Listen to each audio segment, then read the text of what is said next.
Isn't it frustrating how you can love your style and know what looks good, yet still buy pieces you rarely wear? Isn't it annoying when you follow shopping advice but somehow still make purchases you regret? In today's video, I'm sharing the 5 why questions that reveal the real reasons behind every fashion mistake. By the end of this video, you'll understand exactly why you buy, what you buy, and how to shop from clarity instead of impulse. Question number 1, the emotional state assessment. Question 1 of the Worth It framework is about examining your emotional motivations for shopping in the moment. Ask yourself, why am I shopping right now? Am I purchasing from clarity or compensating for something else? This question requires complete honesty about your emotional state.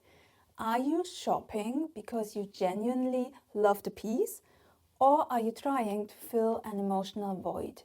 Shopping as therapy rarely creates lasting satisfaction.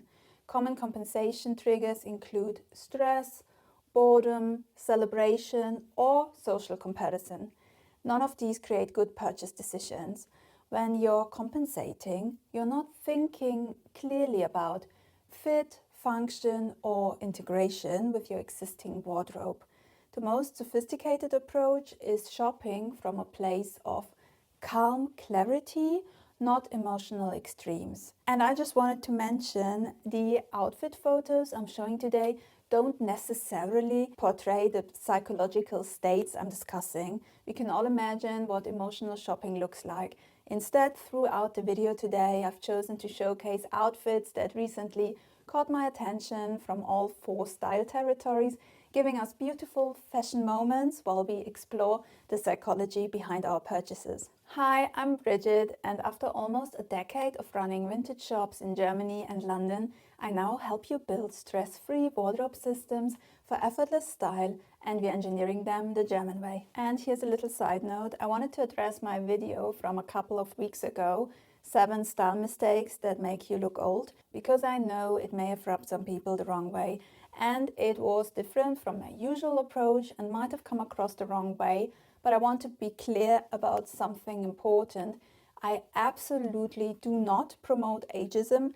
In fact, it's quite the opposite. My entire goal with this channel is to serve and celebrate our mature audience.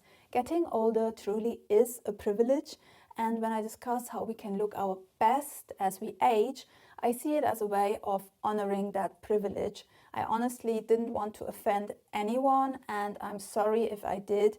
I felt it was important to say this. So now let's move on to the next question. Question number 2, the social comparison test. Question 2 of the Worth It framework is about testing whether you're buying for yourself or for others.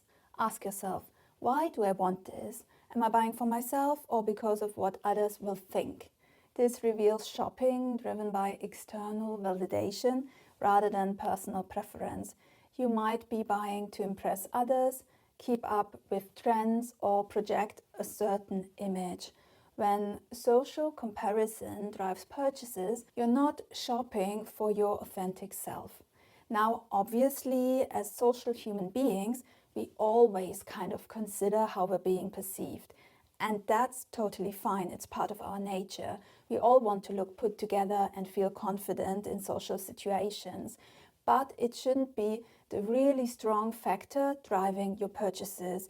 It will always be there in the background, but the strongest factor should be shopping for your authentic self. So ask yourself, would I still want this if no one else would ever see me in it? Am I trying to match someone else's style or lifestyle?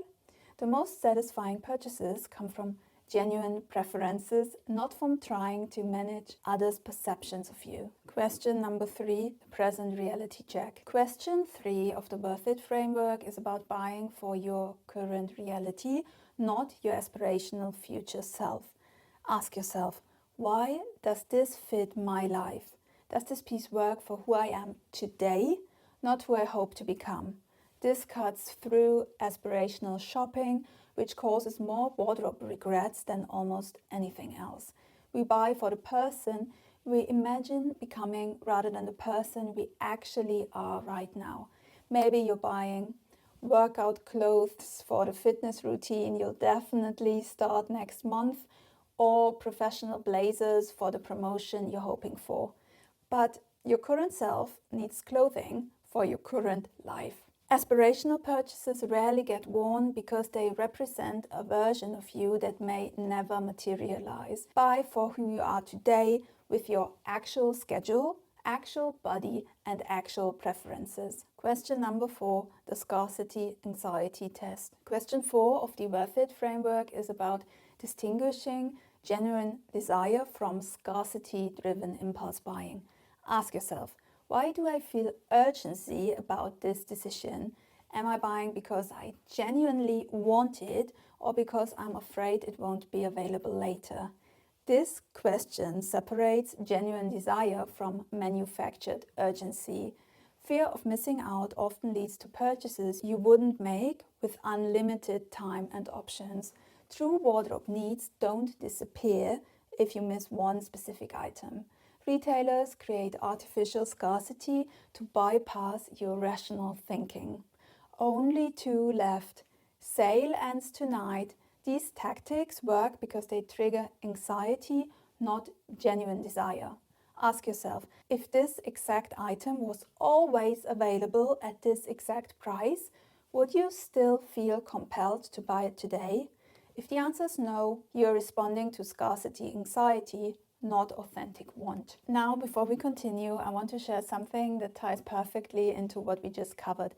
Something that saved me about $2,250 in just the last 3 months, and it can do the same for you. My Core Style System ebook. It eliminates those regretful purchases we all make and helps you know exactly what to wear every day without wasting money on unworn pieces.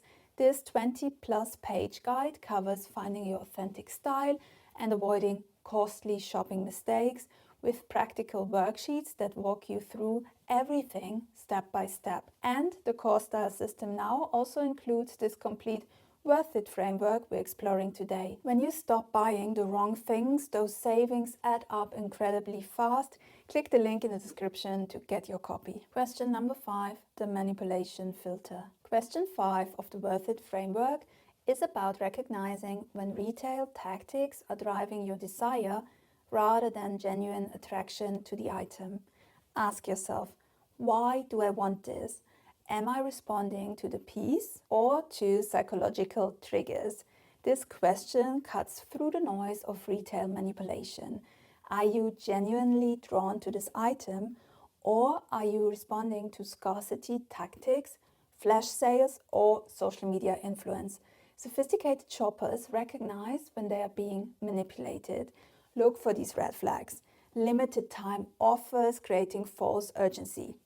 Sales associates pushing add-ons, or strategic product placement designed to make you feel you're missing out. Ask yourself if you'd still want this piece if you discovered it quietly on a regular Tuesday with no fanfare. The goal isn't to avoid all marketing, it's to separate your authentic attraction to a piece from manufactured desire. By the way, as you can see here, I've created this free digital magazine called Guide to French Style. It's one of my most popular magazines and you can download it for free now. The link is in the description. And as I get asked so often for links to specific pieces I would recommend, I've put together a curated list of my current favorite pieces. Everything is linked in the description. The decision matrix. Now here's how the scoring works, and this is really important to understand. This framework doesn't judge the item itself. It judges the health of your decision-making process. When your psychology is clear, you can trust your choices. 5 out of 5 means you have a psychologically clear decision. Your motivations are authentic and unbiased, so you can trust this choice. 4 out of 5 is a mostly clear decision. Proceed with awareness. 2 to 3 out of 5 indicates compromised decision making. Wait 30 days until you can approach this more clearly. 0 to 1 out of 5 means your decision making is clouded by biases. Walk away and revisit later.